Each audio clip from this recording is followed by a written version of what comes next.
કેવા મહાદેવ રાત્રે 12 વાગે જઈ અને આવી નૈરોબીની ઠંડીમાં એક લોટો હાથમાં લઈ જલનો અને ઓમ નમઃ શિવાય બોલી અને ભગવાન ભોળાનાથને રાત્રે 12 વાગે પણ ચડાવો ને તો એ પણ પ્રસન્ન થઈ જાય આવી ઠંડીમાં. વિચાર કરો, એટલે એને ભોળોનાથ કહેવાય છે.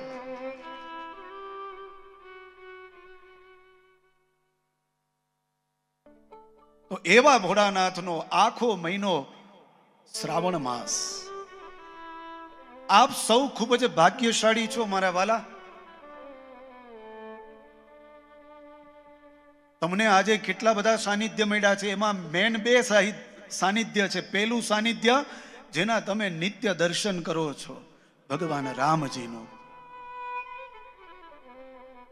અને આજે બીજું સાનિધ્ય મળ્યું છે ભગવાન શિવજીનું, આ પુરાણ તરીકે. આ સામાન્ય એવું ગ્રંથ નથી મારા વાલા, ધ્યાન દઈને સાંભળજો. સામાન્ય એવું ગ્રંથ નથી.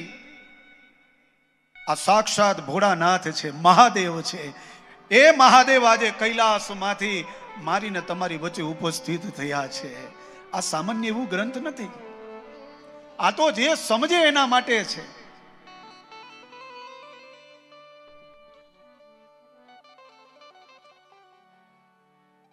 આપણે ગમે એટલા ગ્રેજ્યુએટ થયા હશું, એ કદાચ આપણે ડોક્ટર સુધી ભણી ગયા હશું ને આપણા કાર્ડમાં ડોક્ટર લખેલું આવશે કે ડોક્ટર ફલાણા ભાઈ. પછી ડોક્ટર બન્યા શેનાથી?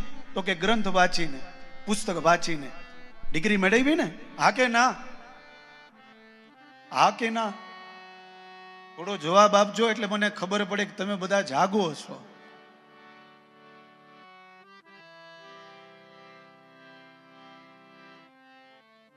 આપણે કથા સાંભળવાની છે, પણ મારે તમને એટલા બધા ઊંડા આધ્યાત્મમાં નથી લઈ જવાના કે તમે બેઠા બેઠા સૂઈ જાઓ. મારે તમને એવી કથા સંભળાવી છે કે મયુરભાઈ 9 દિવસ પછી આ કથા વાંચીને ઘરે જાય ને તો તમારું આ શિવપુરાણ દરરોજ ખુલવું જોઈએ અને એક એક અધ્યાય વચાવવો જોઈએ કે આ શિવપુરાણમાં તો મજા જ આવે રાખે છે. એ શિવપુરાણ સાંભળવાની છે. એટલે તમે હોકારો દેતા જાજો.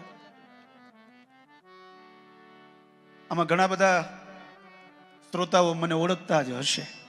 આપણે હમણાં એપ્રિલમાં બધા ભેગા થયા હતા ને. બોલો હર હર મહાદેવ. હા, એમ બોલતા રહેજો.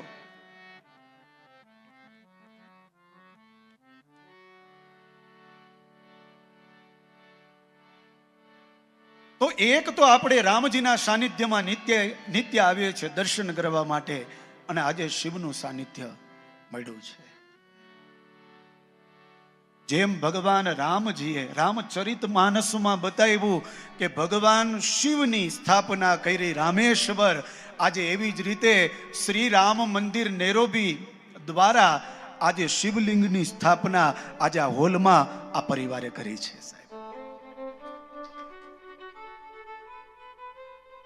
અને આનું નિત્ય સેવન કરવાનું છે. તો કે આનું નિત્ય સેવન કેવી રીતે કરવું? તો કે શિવનું સેવન કેવી રીતે કરાય? તો કે અભિષેક કરીને, કોઈ દૂધથી કરે, કોઈ મધથી કરે, કોઈ ઘીથી કરે, કોઈ શેરડીના રસથી કરે, કોઈ નાળિયેરના જલથી કરે. આપણે આ શિવજીનો અભિષેક કેવી રીતે કરવાનો છે? તો કે બેઠા બેઠા કથા પણ સાંભળવાની છે અને આપણા મુખાર બિંદથી ઓમ નમઃ શિવાય, ઓમ નમઃ શિવાય, ઓમ નમઃ શિવાય આ બોલતું રહેવાનું છે. આ બોલતા જશો ને એટલે અહીંયા બેઠેલા ભગવાન શિવજી ઉપર અભિષેક થતો રહેશે. એવી આ દિવ્ય કથા શિવ મહાપુરાણની છે.